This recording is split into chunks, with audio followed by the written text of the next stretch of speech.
I'm loving the content. Keep up the great work. Your show has managed to turn this Irish Republican into an Irish monarchist, much to the Woof. much to the horror of my family.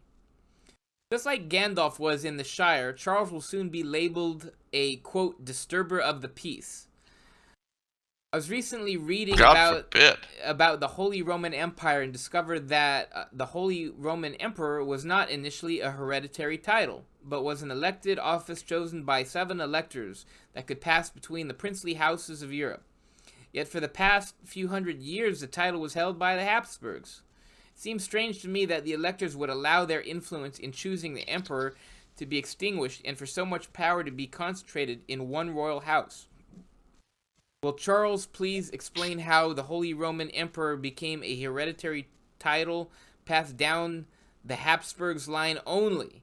A second question I have is who are Charles's top 5 Habsburgs and why? Thanks and God bless from your fellow LARPer. All right, very good. Well, first, God save Ireland, cried the heroes. God save Ireland, cried them all. Whether on the scaffold high or the battlefield we die, oh, what matter for Ireland we fall. So there you go, a little bit of Irish patriotism for you. Well,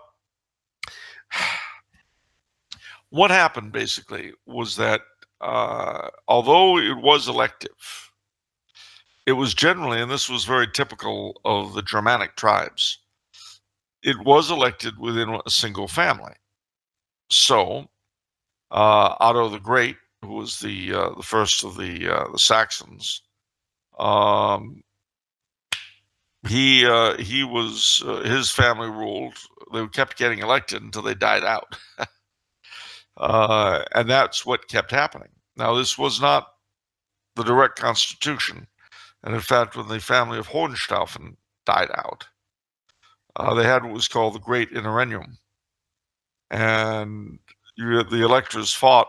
They broke into 2 camps, and one group elected Richard of Cornwall, another elected Alfonso of Castile, neither of whom were in a position to do much about the empire. And so for a good, I forget how long it lasted, but it was a good 20 years at least, I think. It was just a mess. Robber barons everywhere, terrible. So in 1276, Rudolph of Habsburg was elected emperor, the first Habsburg.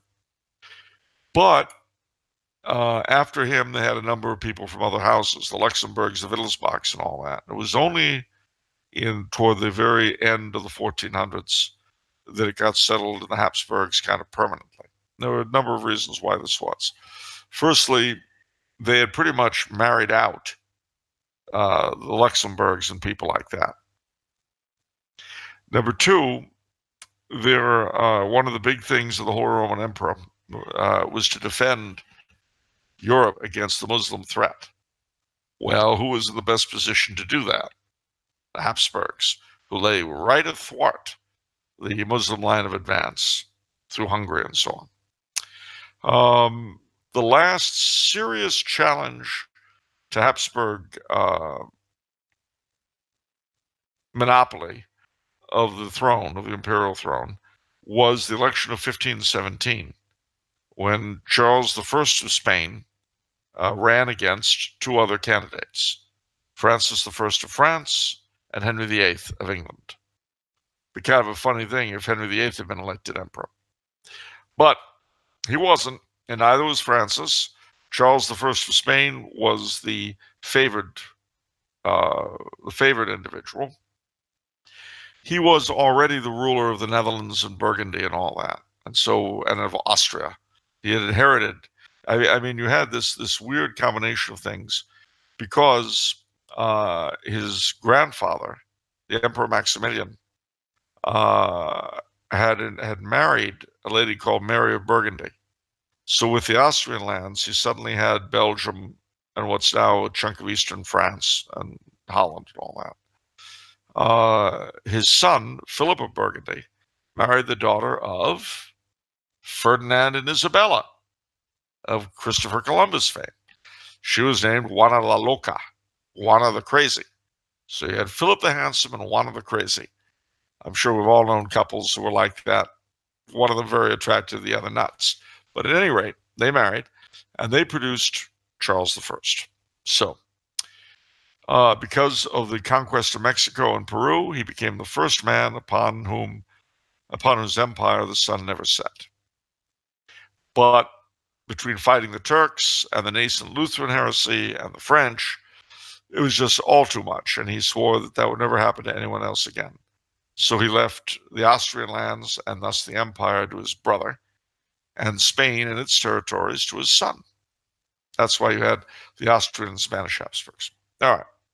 Well, from that time until the death of Charles VI, who was the last actual Habsburg male in the 1750s, they were all Habsburgs. But when he died, he was replaced by the Elector of Bavaria, who immediately declared war on Austria. It didn't go well. He had a 3-year-long disastrous reign and died. And after he died, he was replaced with the husband of Maria Theresia, Francis of Lorraine. And from that time until the end of the empire, they were Habsburgs. So it was a combination of things. It was an onerous responsibility, and the ruler who had it had to have enough in the way of hereditary lands to be able to support the job. And when a big part of the imperial office became fighting the Turks, there was nobody either geographically or financially in the position to do it the way the Habsburgs could and did. So I hope that answers the question. I don't know if that's a pretty picture of monarchy you paint. Is this nepotism, monopoly, robber barons? No, that's the lack of monarchy. That's where the robber barons came in. But wasn't under, the Holy Roman Emperor's watch? No, there was the interregnum. There was no emperor. That was the problem. Oh, interesting. And that one reason also why it was that experience, and as well as the weakness of the Polish monarchy when they became an elective monarchy, that kind of pushed everything in a hereditary direction as well. Because to be honest with you, with the exception of the papacy, elective monarchy is rarely as efficient or as well run as an hereditary monarchy. It just isn't. Anyway, at least that's what history shows. Now, to answer the question, my 5 favorite Habsburgs, that is hard. I've got a lot to choose from. But I would say they would be Charles V, whom I just mentioned, on whose empire the sun never set. The second would be Maria Theresia, because she held the family possessions together when everything fell to bits. Is she the one that they treated like a man or something? What? Yes, she was the one because her father was the last male Habsburg. So he ran around Europe and got everyone to sign what was called the Pragmatic Sanction, agreeing that she should succeed him. And then as soon as he was dead, everybody came out with the knives ready to carve up the empire. And so she turned for help to her Hungarian nobles. And there was a problem because it was against the Hungarian law for a woman to inherit the throne. But she stood before them with her infant son in her arms, appealing for their assistance, and being very gallant and wild Hungarians. They drew their swords and said, "Long live Maria Theresia, our king." They voted her a man. Now, mind you, she is not the only beneficiary of that kind of thing. In certain areas, Queen Elizabeth II is also a man. In Jersey and Guernsey, she is the Duke of Normandy. In Lancashire, she is the Duke of Lancaster. And on the Isle of Man, she is the Lord of Man. So, what was good enough for Maria Theresia is good enough for Elizabeth II. So there. Okay, so what is that, 2 or 3 Habsburgs? That's 2. Okay. A third Habsburg would have to be the inimitable Franz Joseph, just because he was there for so long and was the picture of the monarchy for so many people. I mean, he was like Queen Elizabeth or Queen Victoria. He was there forever. I would say Franz Ferdinand, the murdered Archduke, who I've really, in writing my book on Kaiser Karl, I've really gotten to know him a lot better than I did.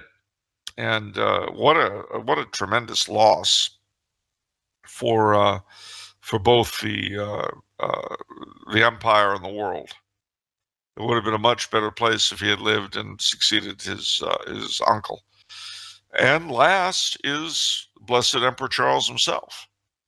He, about whom I wrote the book, he was an amazing man and a real patron for our time for a number of reasons. Everything around him collapsed, but he kept steady. You know, he kept true to the faith. He kept true to his ideals, both religious and political, despite being betrayed constantly and everything falling apart around him. He was a tremendous patron for fathers because he never despaired. His children's education was always one of his major interests. He's a great patron for husbands for the same reason. But he also, and this hit me like a ton of bricks when I was finishing the book, he also is a great patron for children from broken or difficult homes. Because his parents were very badly matched. His father was kind of a ne'er-do-well, died of syphilis. His mother was sort of a very religious individual, but kind of dour. And yet, not only did he stay on really good terms with both of them, he picked up the best from each of them. So from his father, he got his wild sense of humor, his easy way of dealing with people, his charm. He got all that from his dad, but not the promiscuity. From his mother, he got the deep piety and the real heavy sense of right and wrong, but not the dourness, not the heaviness. So, and that stood him in good stead, having to work between his great uncle Franz Joseph and his uncle Franz Ferdinand. There were a lot of problems between them. He stayed on good terms with both of them and dealt well with both of them. So he's a really, really good patron for people in that position too. If you come from a broken home or your parents were somewhat less than you would have liked, Kaiser Karl is a tremendous patron for you. Now, if I were allowed a sixth, I would say the Archduke Otto, Karl's son, whom I had the pleasure of knowing somewhat, and who honestly was the greatest emperor that Austria never had. He was by far the best educated. Personally, like his father, very, very brave. Again, a tragedy for the world that he didn't reign, just as it was a tragedy for the world that his father did not stay on the throne. I don't just say Austria, I say the world. So, there you go. Okay.